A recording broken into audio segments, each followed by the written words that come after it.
Big boss season 9 అయితే ఈ సీజన్లోని ఎప్పుడూ లేని విధంగా చాలామంది కంటెస్టెంట్స్ అన్నది లోపలికి వస్తూ ఉన్నారు. చాలామంది బయటికి వెళ్తూ ఉన్నారు. హెల్త్ ఇష్యూస్ వల్ల బయటికి వెళ్ళినా మళ్ళీ బిగ్ బాస్ వాళ్ళకి ఆఫర్ ఇచ్చి మరీ లోపలికి రాణిస్తూ ఉన్నారు.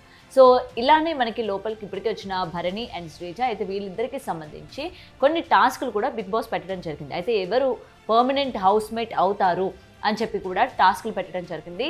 అండ్ ఇక్కడ Bharani team and Sreeja team.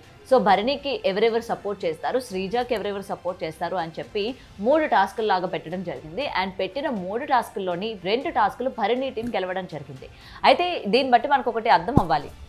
So big boss భరణిని ఉంచాలనుకుంటున్నారు, ఎందుకంటే భరణికి ఫేవర్గా ఉండే టాస్కులు పెడతా ఉన్నారు. అండ్ ఫస్ట్ టాస్క్లోని శ్రీజ విన్ అయ్యారు, బట్ సెకండ్ టాస్క్ వచ్చేసరికి తనకి అన్యాయం జరిగింది అని చెప్పి ఇప్పటికే చాలామంది మాట్లాడుతూ ఉన్నారు. అండ్ గతంలోని తను ఎలిమినేట్ అయ్యి వెళ్ళినప్పుడు కూడా శ్రీజాని అన్యాయంగా అన్ఫేర్ చేశారు.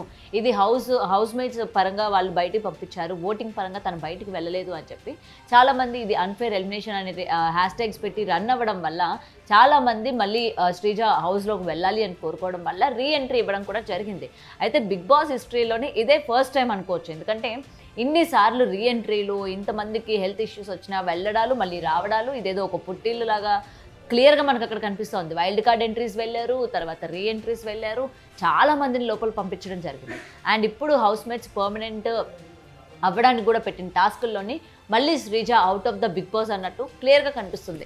ఎందుకంటే నిన్న హౌస్ మేట్స్ కూడా భరణి గారే ఉండాలి, ఎందుకంటే ఆల్రెడీ సమ్ బాండింగ్స్ అనేవి క్రియేట్ అయ్యాయి. అండ్ ఇప్పుడు ఆయన వచ్చిన తర్వాత ఆయన ఆడతారు, ఆయనకి కొంచెం పాజిటివిటీ లోపల ఉంది, తను ఇంటికి పెద్దలా ఉంటారు, లేకపోతే ఏ గొడవల్లో తను ఇన్వాల్వ్ అవ్వరు అని చెప్పి చాలామంది తనకి సపోర్ట్ చేయడం కావచ్చు, అండ్ తనకి సపోర్ట్ చేస్తూ గేమ్లు కూడా ఆడారు. అండ్ ఈ గేమ్ ఆడుతున్నప్పుడే తనుజ కూడా కొంచెం హర్ట్ అయింది. నేను ఏ గేమ్ కూడా ఆడడానికి పనికిరానా, నేను ఫిజికల్గా స్ట్రాంగ్ కాదా, నన్ను ఎందుకు ఏ గేమ్కి కూడా సెలెక్ట్ చేయలేదు. దివ్య ఆడింది, దివ్య తర్వాత ఇంకొకరు వచ్చి ఆడారు, రాము ఆడాడు. అయితే వీళ్ళిద్దరూ చేసుకున్నంత కూడా నేను చేసుకోలేకపోయినా, ఎందుకంటే తన బాధలో కూడా నిజమే అనిపించింది. ఫస్ట్ నుంచి భరణి గారితో ఉన్నది తనే, అండ్ భరణి గారికి సపోర్ట్గా ఉండడం కావచ్చు, లేకపోతే వీళ్ళిద్దరు బాండింగ్ కావచ్చు, లేకపోతే తను ఫిజికల్ టాస్కులు ఆడుతాను అని చెప్పి తను చెప్పినప్పుడు భరణి గారికి ఎందుకు మైండ్లో లేదు, ఓకే తనుజకి ఒక ఛాన్స్ ఇద్దాం, లేకపోతే తనుజ తన వైపు నుంచి ఆడుతుంది అని చెప్పి నన్ను ఎందుకు నమ్మలేకపోయారు, నేను ఆడలేను అని అనుకున్నారా అని చెప్పి తనుజ మాధురి గారితో చెప్తున్న పరిస్థితులు మనం చూసాం. అండ్ కొన్ని ఫుడ్ దగ్గర కూడా టాస్క్ జరగడం, అంటే ముఖ్యంగా హర్ట్ అవ్వడం జరిగింది. తనుజకి సంబంధించి తనుజ ఏదైతే చేసిందో అది కరెక్టే, ఎందుకంటే హౌస్లోని వీక్ గడుస్తున్న కొద్దీ, జనాలు తగ్గుతున్న కొద్దీ రేషన్ ఏదైతే ఉందో అది కూడా తక్కువ ఇస్తూ ఉంటారు. సో దానిలోనే మెయింటైన్ చేసుకుంటూ, దానిలోనే తింటూ, దానిలోనే చేస్తూ వాళ్ళు లీడ్ చేయాల్సి వస్తుంది. సో మాధురి గారు ఎప్పుడు కూడా అడగలేదు, ఫస్ట్ టైం నాకు ఆకలిస్తుందని చెప్పి చపాతీలు అడగడం కావచ్చు, తనుజ దానికి నో అని చెప్పడం కావచ్చు. సో మాధురి గారు హర్ట్ అయ్యి ఫుడ్ మీద రోజంతా కూడా ఫుడ్ తినకుండా ఉన్న సిచ్యువేషన్ కూడా ఉంది. సో దానికి సంబంధించి సంజన గారు కూడా నేను ఒకరోజు కోప్పడి ఫుడ్ వద్దంటే నువ్వు నన్ను తిట్టావు, మరి ఈరోజు నువ్వు చేస్తుంది ఏంటి అని చెప్పిన పాయింట్ ఏదైతే ఉందో ఎస్ రైటే కదా అనిపించింది. సో ఏదొచ్చినా సరే ఫుడ్ మీద అన్నది చూపించడం చాలా తప్పు, ఎందుకంటే ఫుడ్ అన్నది హౌస్లో ఉన్న వాళ్ళకి ఎంత ఇంపార్టెంటో వాళ్ళకి తెలుసు. దాని గురించి వాళ్ళు టాస్కులు ఆడతారు, దాని గురించి వాళ్ళు గొడవలు పడతారు, దాని గురించి వాళ్ళు ఏడుస్తారు.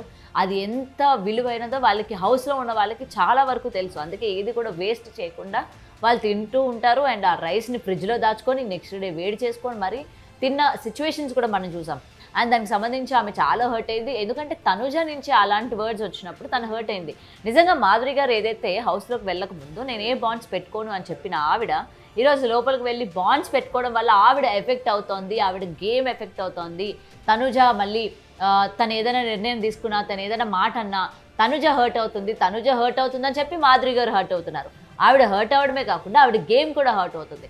అది ఎలా కనిపించిందంటే ఈ వీక్ మనకి ఓటింగ్ కనుక చూసుకున్నట్లయితే మాధురి గారు కూడా కొంచెం తక్కువ పడినట్టు మనకి ఇక్కడ క్లియర్గా కనిపిస్తుంది. అండ్ టాస్కుల పరంగా దివ్య సూపర్ ఆడింది, చాలా బాగా గేమ్ ప్లే చేసింది, చాలా బాగా భరణి గారికి సపోర్ట్ చేసింది. అండ్ దాని తర్వాత రాము కూడా బాగా ఆడాడు. ఫిజికల్ టాస్క్ వచ్చేసరికి తన ప్రయత్నం కూడా చేస్తూ ఉన్నారు.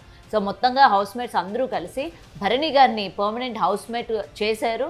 అండ్ శ్రీజాని కూడా పర్మనెంట్ హౌస్ మేట్ చేయలేదు. సో ఇది సాటర్డే రోజు నాగార్జున గారు శ్రీజాని బయటికి తీసుకొస్తారా, లేకపోతే ఈ రోజు కానీ రేపు కానీ బిగ్ బాసే శ్రీజాని బయటికి ఏమైనా తీసుకెళ్తారా అని కూడా తెలియాలి. అండ్ ఇక్కడ ఇంకొకటి కూడా అంటున్నారు, సీక్రెట్ రూమ్ ఏమైనా పెట్టే అవకాశాలు ఉన్నాయా? అయినా నాకు తెలియక అడుగుతానండి, ఈ సీజన్లోని ఇన్ని సీక్రెట్ రూమ్లు ఉంటాయా? ఆల్రెడీ సంజన గారిని మిడ్ వీక్ ఎలిమినేషన్ చేసి సీక్రెట్ రూమ్లో పెట్టడం జరిగింది. మరి ఇప్పుడు శ్రీజ విషయంలో కూడా ఇదే చేస్తారేమో అని చెప్పి కూడా అంటున్నారు. అయితే బయట నుంచి ఇప్పటికీ వెళ్ళిపోయిన ఎక్స్ హౌస్మేట్స్ వాళ్ళ యొక్క ఇన్స్టా స్టోరీలు కనుక చూసుకున్నట్లయితే మరొకసారి శ్రీజాకి అన్యాయం జరిగింది, బిగ్ బాస్ ఎందుకు ఈ విధంగా చేస్తూ ఉన్నారు, కావాలంటే పెట్టొచ్చు కదా, బిగ్ బాస్ అనుకుంటే ఎంతసేపు, ఎందుకు హౌస్మేట్స్ పర్మనెంట్ ఉండాలి అని చెప్పి టాస్కులు పెడతా ఉన్నారు, ఆల్రెడీ రీఎంట్రీ అయినప్పుడు మళ్ళీ టాస్కులు ఏంటి, మళ్ళీ శ్రీజాని బయటకు పంపించే ప్రయత్నం ఏంటి అని చెప్పి మళ్ళీ బయట వార్ అనేది స్టార్ట్ అయింది. సో ఏది ఏమైనా శ్రీజ ఉంటుందా లేకపోతే సీక్రెట్ రూమ్ ఏమైనా ఉంటుందా అన్న వివరాలు కూడా ఇంకా తెలియాల్సి ఉంది. అండ్ ఈ వీక్ డేంజర్ జోన్లోని అటు రాము, సాయి అండ్ మాధురి గారు కూడా కొంచెం ఓటింగ్ పరంగా అటు ఇటు ఉన్నట్టు మనకి కనిపిస్తూ ఉంది. సో ఈ ఎఫెక్ట్ ఏ విధంగా ఉండబోతుందో చూడాలి. అండ్ సాయి అండ్ రాము విషయానికి వచ్చేసరికి ఈ వీక్ పర్ఫార్మెన్స్ ముఖ్యంగా టాస్క్లు ఆడిన వాళ్ళకి సంబంధించిన ఫుటేజ్ కానీ లేకపోతే వాళ్ళకి సంబంధించిన కాంటెంట్ కానీ ఏది కూడా జనాల్లోకి చూపించలేదు. జనాలు కూడా అండ్ ఎక్కడ చూసినా కూడా వాళ్ళు ఎటువంటి గొడవలో ఇన్వాల్వ్ అవ్వడం కానీ లేకపోతే వాళ్ళ కన్వర్సేషన్స్ పెట్టడంలో కానీ లేకపోతే వాళ్ళ యొక్క ఐడియాస్ పెట్టడం కానీ ఏది ఎక్కడ కనిపించలేదు. మీరు ఈ వీక్ మొత్తం చూసుకున్నా వాళ్ళకి టాస్కుల పరంగా కావచ్చు, వాళ్ళు మాట్లాడే విధానాలు కావచ్చు, లేకపోతే వాళ్ళ యొక్క ఫుటేజ్ కావచ్చు, చాలా లిస్ట్ ఉంది. మరి ఈ ఎఫెక్ట్ పడిందా? ఎందుకంటే బిగ్ బాస్లోని ఎవరికి వాళ్ళు కంటెంట్ అనేది జనరేట్ చేసుకోవాలి. మన టర్న్ వచ్చినప్పుడు మనం మాట్లాడదాంలే అనుకుంటే అది చాలా నెగిటివ్ ఇంపాక్ట్ పడుతుంది. అది ఎక్కడ పడుతుందంటే మనకు అక్కడ ఓటింగ్ వాళ్ళు నామినేషన్లోకి వచ్చినప్పుడు ఆ ఓటింగ్లో కనుక చూసుకున్నట్లయితే వాళ్ళు డౌన్ఫాల్ అయిపోయే సిచ్యువేషన్స్ ఉన్నాయి. అలా వాళ్ళు ఎలిమినేట్ అయిపోయిన పరిస్థితులు కూడా మనం చాలా సీజన్స్లో చూసాం. మరి ఈ సీజన్లో కూడా ఇప్పుడు డబుల్ ఎలిమినేషన్ అని కూడా అంటూ ఉన్నారు. ఒకవేళ డబుల్ ఎలిమినేషన్ కనుక జరిగినట్లయితే సాయి అండ్ రాము వెళ్ళిపోయే అవకాశాలు చాలా వరకు ఉన్నాయి. ఇప్పటి వరకు హెల్త్ బాగాలేక ఇద్దరిద్దరు వెళ్ళిపోవడం లేకపోతే ఒక కంటెస్టెంట్ వెళ్ళిపోయిన తర్వాత హెల్త్ బాగాలేక ఇంకొకరు వెళ్ళిపోవడం జరిగింది, కానీ డబుల్ ఎలిమినేషన్ అనేది జరగలేదు. సో ఈ వీక్లోని డబుల్ ఎలిమినేషన్ జరగబోతుంది అని కూడా చెప్తూ ఉన్నారు. మరి చూడాలి, డబుల్ ఎలిమినేషన్ అయితే ఇటు సాయి అండ్ రాము వెళ్ళిపోతారు. వీళ్ళు వెళ్ళిపోయిన హౌస్కి పెద్ద నష్టం అయితే కలిగేది ఏమీ లేదు అన్నట్టు క్లియర్గా ఆడియన్స్ కూడా ఎక్స్పెక్ట్ చేస్తూ ఉన్నారు. మరి చూడాలి ఎవరు ఎలిమినేట్ అవుతారు. అండ్ ఫుడ్ గురించి కావచ్చు లేకపోతే అండ్ డెమాన్ పవన్ రీతుతో బిహేవ్ చేసిన తీరు కావచ్చు, దీని గురించి సాటర్డే రోజు నాగార్జున గారు అడుగుతారా లేదా అన్న వివరాలు కూడా ఇంకా తెలియాల్సి ఉంది. సో ఈ వీక్ ఎవరు ఎలిమినేట్ అవుతారు అనుకుంటున్నారో కింద కామెంట్లో మెన్షన్ చేయండి. For more videos like this, subscribe Big TV channel.